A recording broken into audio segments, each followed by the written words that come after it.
தூக்கவியல் யாழ் vision Hindu மன்றத்தின் ஆதரவில் பேராசிரியர் திருமுறை கலாநிதி முனைவர் நாவி முருகேசு நவரத்னம் அவர்களினால் வழங்கப்படும் 10ஆம் திருமுறையான திருமந்திரம் பற்றிய இன்னிசை விரிவுரை. குருவில்லாத படிப்பு, படித்தவன் பாட்டை கெடுத்தான், எழுதினவன் ஏட்டை கெடுத்தான். நீங்கள் பாடுறீங்க, நீங்கள் பாடுறது சரியோ பிள்ளையோ மற்றது கேட்டுட்டு பாடிட்டு போகுது. இப்போ உலகம் அப்படித்தான் இருக்குது. குருவை மதிக்கிறதே இல்லை, படித்தவனை மதிக்கிறதே இல்லை. அதெல்லாம் ஒரு பல்கலைக்கழகத்தில் 30 ஆண்டு படிச்சிருக்கிறான் ஐயா. எவ்வளோ ஆண்டு கல்வி என்று சொல்லுங்கள், பல்கலைக்கழகம் அல்ல. இங்கே 10 வருஷம் ஊர் படிப்பு. அம்மா சரிதானா? 1ஆம் வகுப்பு அறிவரி விட்டுருங்க. 1 2 3 4 5 6 7 8 9 10 11 12 பரிசமாச்சு. அதுக்கு பிறகு அடுத்த படிப்பு 3 வருஷம் 15, அடுத்த வருஷம் 3 18 வருஷம், அடுத்த படிப்பு 3 வருஷம் 21. இதுக்கு பிறகு ஒரு ப்ராக்டிஸ் படிப்பு. மொத்தம் 25 வருஷம் படித்தவனே பள்ளிக்கூடத்திலே இருந்து மெனக்கட்டு என்ன படித்து கொண்டு இருக்கிறோம். கல்வி அழிவற்றது, கற்பவர் ஒரு சிலர். கல்வி கரையில், கல்வி காண முடியாத சமுத்திரம். அப்போ இது எல்லாம் விளங்கி பதிபசுபாசம் என பகர் 3இல் பதியினைப் போல் பசுபாசம் அனாதி. எல்லாம் அனாதி. பதி போன்று பசுவும் பாசமும் அனாதி.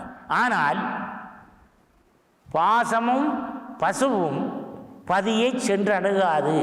பதி அணிகள் பசுபாசம் நில்லாவே. அப்போ பதி கிட்ட போன உடனே பசுவும் பாசமும் அற்று போயிடும். பதியோட இந்த சக்தி சேர்ந்துடும். எது?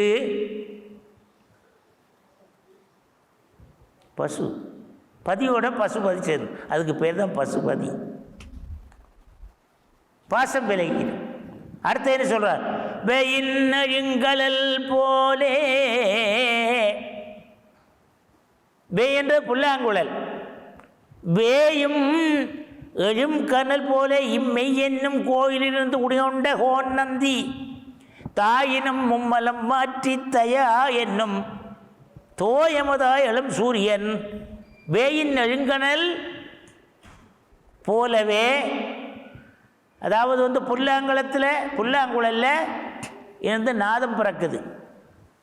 புல்லாங்குழலில் இருந்து எப்படியம்மா நாதம் பிறக்குது? நாம் ஊதுனாத்தானே பிறக்கும். நான் ஒரு ஆள் ஊதுனாத்தான் பிறக்கும். ஆனால் இயற்கையில் கொண்டு ஒரு தந்தியை கட்டுங்க, கட்டிட்டு இங்கே தள்ளி நில்லுங்க, சவுண்ட் எல்லாம் வித்தியாசமாக கேட்கும். காற்று அதன் ஊடாக பாயும் பொழுது வித்தியாசமான ஒலி அலைகள் எல்லாம் அங்கே தோன்றும். அது பிறகு அதை கண்டுபிடித்து தான் ஜாலை கண்டுபிடித்தான் தமிழன்.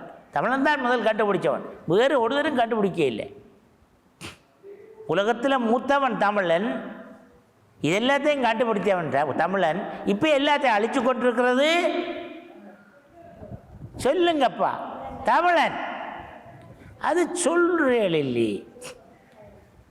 வேயின் நெழுங்கல் போலே இம்மெய் என்னும் கோயிலிருந்து, இம்மெய் பொய்ய மெய் என்றான். இதுக்கு பேர் என்ன? மெய், உடம்பு.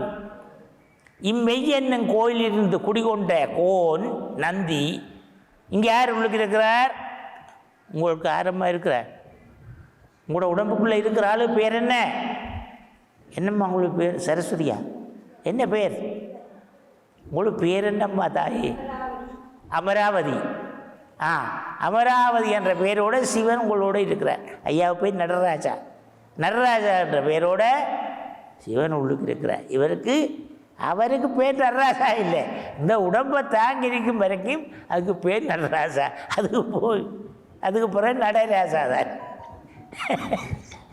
அதுக்கு பிறகு ராசா ஒளி அட்ரஸ் இல்லை. அட்ரஸ் நேற்று வையாலும் வெளியிட்டேன்.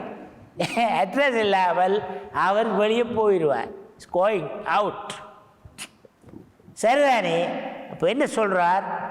வேயின் நெழுங்கனல் போலே மெய்யனும் கோயிலிருந்து குடிகொண்ட கோன் இறைவன் நந்தி என்று சொல்கிறார் சிவனே.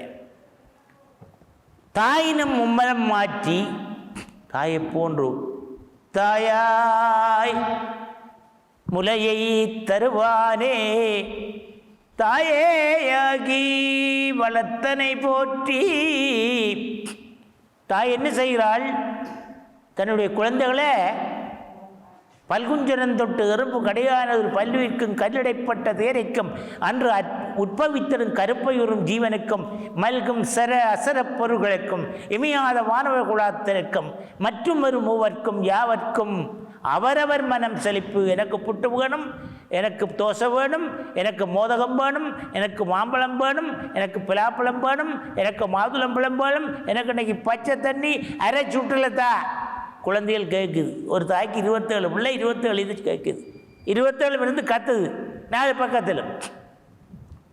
தாய் என்ன செய்கிறாள்? 27க்கும் நீங்கள் கொடுக்க மாட்டே இல்லையா? தாய் கொடுப்பாள். நீங்கள் பார்த்து கண்டு விளையாட்டு பார்த்துட்டு இங்கே வா, இந்த பிள்ளைகள் கத்துது என்னகள் ரெண்டு இவர் ஒளிய மல்ல படலை அறிவர் ஒழிக்கிட்டு போடுவார். இருக்கிற விளையாட்டெல்லாம் தாயை பொறுத்து. தகப்பன் அதை பற்றி கவனிக்க மாட்டான். அதைத்தான் சொல்கிறார். தாயினும் மும்மலம் மாற்றி தயா என்னும் தோயமதாயலும் சூரியனாமே. தயா அளவற்ற கருணை உடையவன். தயா நிதி கிருபா நிதி. தயாநிதி எப்பொழுதும் கருணை நிறைந்தவன். தயா என்னும் தோயமதாய் எழும் சூரியன். ஆறு? சிவன். சிவனை பற்றி தான் பேசிக்கொண்டு போகிறேன். சூரியகாந்தமும் சூழ் பஞ்சும் போலவே நல்லா கேட்கணும். சூரியகாந்தமும் சூரியன்கிட்ட காந்தம் இருக்குது. இப்போ வர வர என்ன செய்கிறார்கள்? சூரியகாந்தத்திலேருந்து மின்சக்தி தயாரிக்கிறாங்க. பார்த்துருக்குறீங்களா? நம்ம ஊரெல்லாம் இப்போ அதுதான் போட்டுட்டு வரான். கொக்குவில்லை எங்களோட வீட்டு பக்கத்தில் ஒரு 15-20 வீட்டுக்கு இது தான் போடுறாங்க. வீடு முழுக்க என்னடா இதை அடுக்கிறாங்க, ஓட்டுக்கு மேலெல்லாம் கொண்டு வந்து அடுக்கிறாங்களே, நமக்கு தான் ஒன்றும் தெரியாத பேயாச்சே.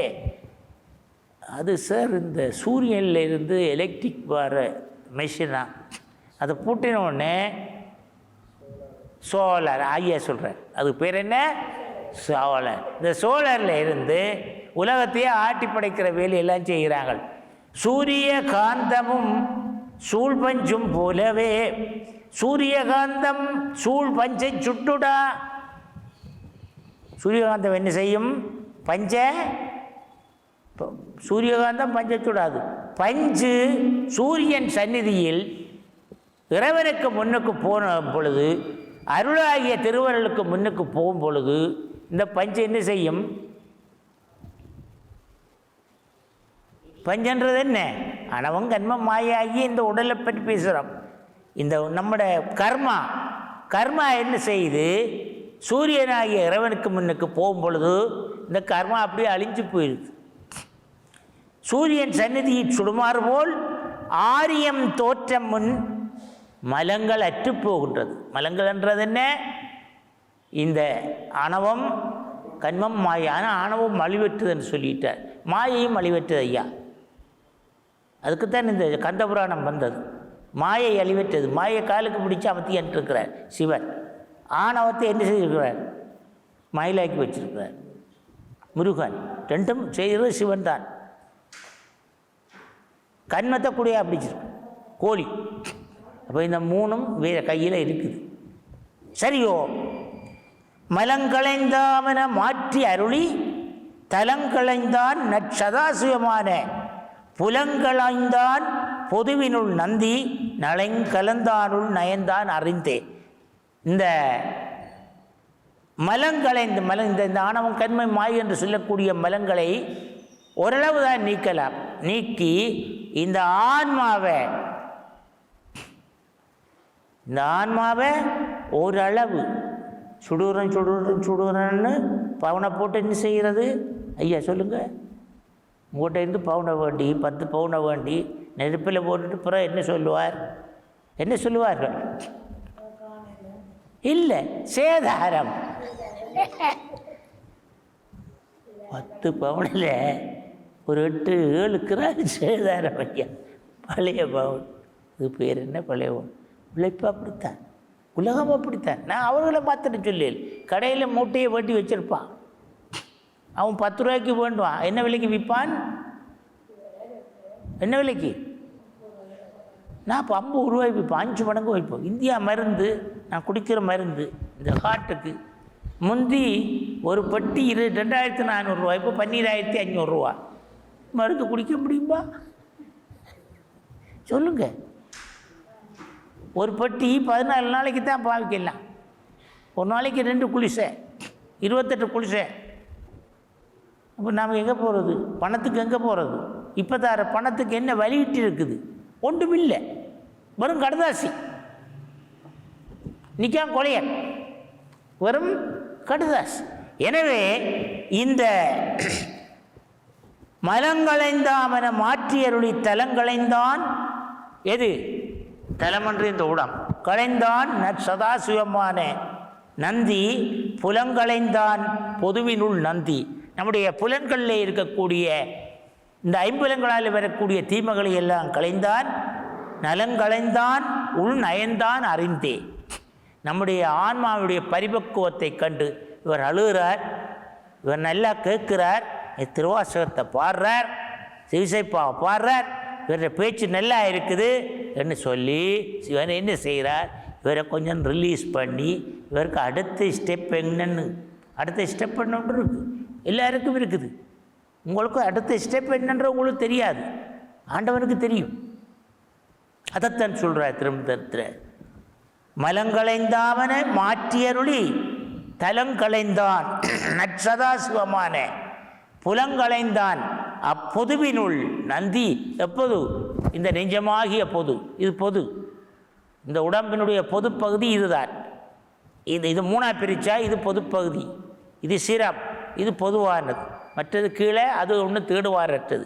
இதை அண்டம் பிண்டம் என்று சொல்கிறது. அண்டம் இதுக்கு மேலே, இதுக்கு மேலே இருக்கிற பகுதி அண்டம், இதுக்கு கீழே இருக்கிற பகுதி பிண்டம், இடுப்புக்கு கீழே இருக்கிற பகுதி கிண்டம். உலகம் அது மாதிரித்தான். அண்டம், இதுக்கு கீழே பிண்டம், மேலே 7 கீழே 7, 14 உலகங்களை பற்றி. ஒரு 14 உலகத்தினுடைய படைப்புத்தான் மனிதன். இந்த மனிதனை வைத்துத்தான் உலகம் இயங்குகின்றது, உலகத்தை வைத்துத்தான் மனிதன் இயங்குகின்றான். உலகத்தில் எப்படி 5 பூதங்கள் இயங்குகின்றதோ அதுபோல மனிதனுக்குள்ளே 5 பூதங்கள் இயங்குகின்றது. மெய்வாய் கண் மூக்கு செவி பஞ்சபூதம், நிலன் நீர் தீ காற்று ஆகாயம் பஞ்சபூதம். அப்போ இதை நீங்கள் இதைத்தான் சொல்லுது திருமந்திரம் என்று கூறி, அறிவு 5புலனுடனே நான்றதாகி நெறி அறியாது உற்ற நீர் ஆழம் போல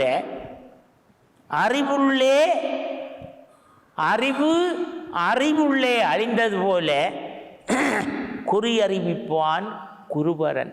அறிவு எங்கே போகுது? அறிவு எங்கே போகுது? தாழ்ந்து போகுது அறிவுக்குள்ளே. அறிவு வேறு எங்கேயும் போகிறதில்ல, அறிவு எங்கே போகுது? அறிவுக்குள்ளேயே போய் மாண்டுடுது.